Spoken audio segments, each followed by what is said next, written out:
Hindi lang naman yung mga maliliit ang sweldo may poor mindset. Maraming middle class naman o kaya mataas naman yung sweldo pero poor mindset pa rin. Imagine niyo yung mga tao na for example, ang sweldo nila is 30,000 per month, 40,000 per month. Kung yung gastos nila 30,000 per month or 40,000 per month din at walang natitira sa kanila, parang ano rin yun parang poor mindset din yun. Ibig sabihin hindi pa rin nila na-manage na mabuti yung pera nila.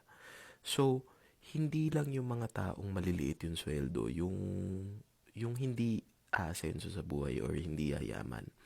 Lahat ng tao na hindi maayos yung mindset nila, hindi tama yung pagtingin nila sa pera, hindi talaga yayaman yung mga yon regardless kung magkano yung sweldo mo.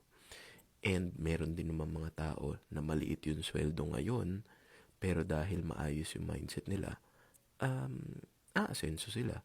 Dahil maghahanap sila ng paraan kung paano mapalaki yung income nila, maghahanap sila ng paraan paano makatipid, maghahanap sila ng paraan para dumami yung mga sources of income nila. So, yun ang kailangan mong gawin sa buhay mo.